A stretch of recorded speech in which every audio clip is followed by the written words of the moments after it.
Hello, my friends. I'm Natalie, and I live in LA with my husband. I have a 26-year-old daughter who recently got married, but it was quite dramatic. I'm just happy she's finally settled. Her husband, Victor, is a nice guy, and I'm sure he'll take good care of her. I had an ex-husband who works in a corporate office. I was already working at a local pharmacy when he got that job. He was always very relaxed and indifferent, like the typical man, while I was the typical woman. We fell in love quickly and got married. But our marriage became boring over time. He'd leave for work early, come back, talk a little, and then go to sleep. I don't understand why people like this want to get married. Our relationship had no middle ground. It was either extreme love with parties and gifts or cold silence. I expected a typical love marriage that would start fresh and fade as we got used to it, but I didn't expect such extremes. When Robert and I tried to have a baby, I had many complications and miscarriages. The doctor told us that Robert had an untreated condition his parents had ignored, making him sterile. I wasn't hurt, but Robert couldn't handle it. He felt humiliated and stormed out of the clinic.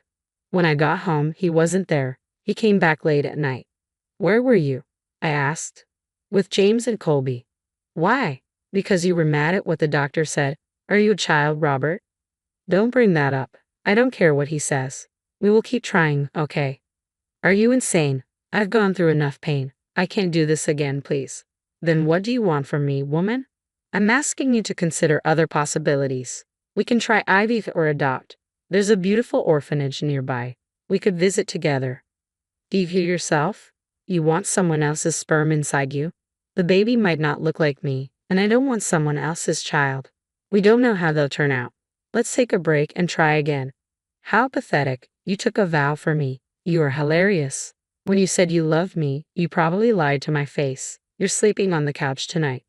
I ended the conversation and went to our room, slamming the door. I couldn't believe Robert's poor thinking. He never showed this side of himself before. If he had, I would have thought differently. I always believed marriage should bring happiness and fulfillment, but my experience with Robert shattered those expectations. We were married for 3 years, and despite everything, a dark cloud always hung over our relationship. The pain of infertility became an insurmountable barrier, shadowing our dreams of starting a family. Robert was against adopting or trying IVF, and this gradually destroyed my happiness. I yearned for the joy of motherhood, the sound of children's laughter in our home. "Are you going on another trip? Didn't you say the last one was it?" "I need to clear my head. Why don't you go to your mother's for a while? Maybe a woman-to-woman talk will help you think rationally. Plus, you need a break from all this." "And where are you going this time?" "The Maldives. A friend of a colleague has a nice hotel and invited him and his friends. So, I booked a ticket. I hit the jackpot. He said he'd pay for everything. I just need to cover the extras not included." "Did you ever consider that your wife might need a trip too?" Robert glanced at me slightly, his fork paused, his eyes sharply observing the table. "Where's the soap? And the pasta isn't salted. Can you give me some, Robert?" "I'll just shut up. The problem is with me, okay? I'm in more pain than you. Why do you keep whining in my ears like a spoiled 6-year-old? "Oh, how mature of you, Robert. Do you even see what I'm going through? I try to take care of your needs and everything else. I've given my all. What are you giving me?" Robert glared at me, then took his plate and went to the couch to watch TV. I sat there silently, contemplating my future with a man who doesn't care about my feelings. My friend Lola has always been a constant support. She came to visit me when Robert was at work. "I'm so happy you took a day off today. We needed this," she said. "Yeah, I guess. So, how's everything with Robert?" I sighed, feeling like I always dragged her into my mess. "Natalie, you've seemed distant lately. Is everything okay between you and Robert?"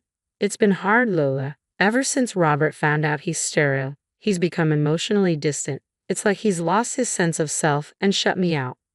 Lola placed a comforting hand on my shoulder. "I can only imagine how difficult this must be for both of you. Infertility can take a toll on even the strongest relationships. Have you talked to him about how you feel?" "I've tried, but he shuts down whenever I bring it up. He's built this wall around himself, and I don't know how to break through it." Lola's eyes were full of empathy. "Natalie, it's important to remember that Robert is dealing with his grief and feelings of inadequacy. He might need time to process his emotions, but that doesn't mean you have to face this alone. I miss the connection we used to have. We were always there for each other, and now it feels like he's slipping away." "You're right to feel that way, Natalie. Sometimes people need a reminder of the love and support they have. Have you considered couples therapy? It might help bridge the gap between you two. I never thought about that. Maybe therapy could provide the space we need to heal together. Thank you, Lola. I needed this perspective. When I talked to Robert about therapy, he got more agitated. So now, I'm one of your gossip topics, huh? You're getting me wrong. I just needed to vent, and Lola is a nice girl. She would never make a big deal about it. Talking about my vulnerabilities to other people is not funny, Natalie. You know how I feel about that, yet you still did it.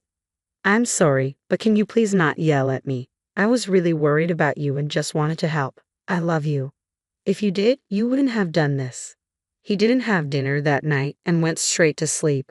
A few days later, as he was getting ready for his trip, he told me his mom was unwell and needed to stay with us. We have 2 bedrooms. She can stay in the guest room, he said. I'm not upset about it, but it'll be hard for me to manage everything since I have a job too.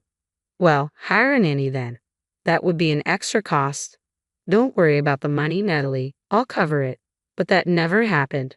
Robert was transferred to a new office in New York. He said he'd call and visit, but I felt our marriage was ending. I wanted to spend a proper evening together, so I took him out for dinner. We had fun, but also felt strained. A few days later, he left me and his mother moved in with me. She was old and had quite an attitude, making the nanny's job difficult. I was getting tired and needed a break. One night, I went clubbing and met Louis. I never thought I'd find myself in an extramarital affair. But life surprises you. It was a breezy evening when we first met. There was an instant connection between us. He had a magnetism that drew me in, and as the night progressed, our conversations became deeper. Louis made me feel seen, desired, and alive in a way that had long been absent from my marriage. Why are you still with him? You are stunning, Natalie, and deserve someone who adores you. Your husband sounds like a total dashaback. No offense. I don't know. Maybe it's because I love him, or think I still love him. I understand he's going through a lot, but he should know he's not alone. I am here and have never forced him into anything. He doesn't like the idea of other youth or adoption, but I don't get it. What's so wrong with seeking a different alternative? I asked. Damn, his personality screams insecure, Louis replied. Well, some guys just don't like considering their partners as equals. When was the last time he made any effort for you? He goes on frequent trips, right? Did he ever invite you to any of them? That says a lot, Natalie. I'm not here to encourage you to leave him, but maybe it's time you stop fighting for something that isn't worth it. If I were in your place, I would ditch him right then and there. It's not as simple as you think, Louis. His mother is involved now, and I have to take care of her. Oh, I hate this. Why me? I lamented. Hey, you were in a club, right? Just have fun while you're here. Let's have a good time. I have the perfect idea. I have my car. Let's go for a midnight drive. Really? Are you sure? Yeah. Your nanny is taking care of your mom, so you don't have a curfew. Come with me, we'll get some greasy fast food, lie under the stars and talk. Sounds good. Sounds cute. I don't mind at all. As time went on, our encounters became more frequent. Our stolen moments were filled with giggles and whispered confessions. The affair became a dangerous dance, a delicate balance between the guilt that gnawed at my conscience and the intoxicating allure of forbidden love. Meeting in secret locations hidden from prying eyes only added to its charm. Each encounter left me craving more, but the guilt weighed heavily on me. I couldn't resist the magnetic pull toward Louis. The consequences began to sink in when Robert video called me. The guilt I carried seeped into every aspect of my life. I saw the pain in Robert's eyes, the growing distance between us, and the erosion of trust. I wanted to end the affair and remain friends with Louis, but when I went to his apartment, I was overwhelmed by his charm. He welcomed me with a warm smile, and as we talked and had a few drinks, I ended up kissing him. That was it. I had made a mess. After that night, I completely cut off Louis. He called me multiple times, but I couldn't face him. One day, when I was leaving for work, Louis was waiting outside my house. He stood in front of me, blocking my way. Please, Natalie, I'm sorry. I got carried away. I know I made a big mistake. I swear it wasn't my intention. I thought we were having a nice night. It wasn't your fault. I was the one who kissed you. I am the one with no self-control, I said. Hey, look, I didn't mind. I understand what you're going through. You know nothing about me. Don't even try. I had the most amazing night with you. I can forget it. Be with me. I can keep you happier. Maybe I don't earn as much as Robert, but I can make you content. That man doesn't deserve you. I'm still married, Louis. Please don't ask for something I can't give you. And please don't meddle with my matters. Let's forget this ever happened. I broke his heart that day. I pushed away the man who could have probably saved me, but I knew it wasn't the right time.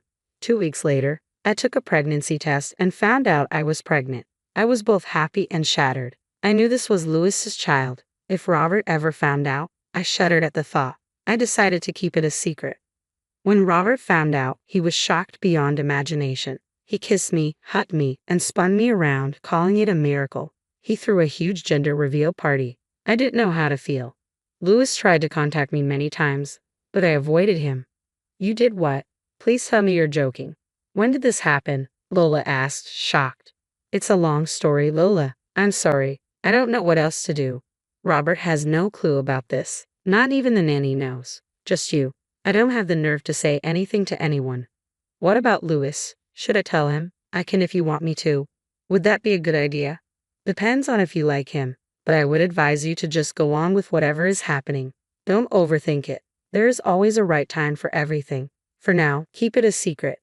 Years went by, and our daughter Josie grew up unaware of everything. She always knew Robert as her father. Robert didn't change much as he got older. He was still the same. He only talked to Josie and sometimes made fun of me in front of her. Every time I asked him why he did that, he said it was harmless. He created an invisible wall between us.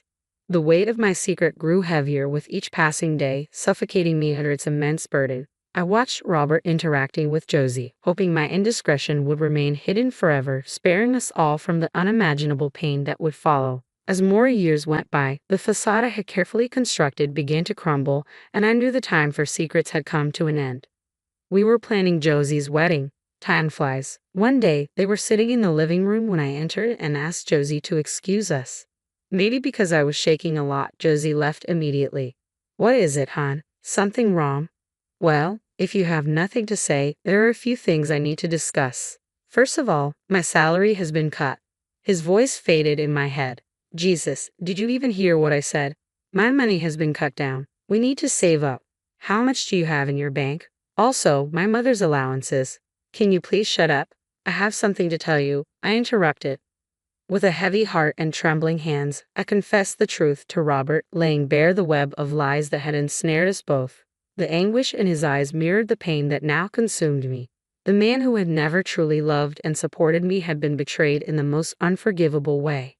I forced myself to forget Louis, but deep down, I knew I loved him. He wrote me an email every year asking how I was doing. All I could say to him was to forget me. It felt unfair to Louis. You did what?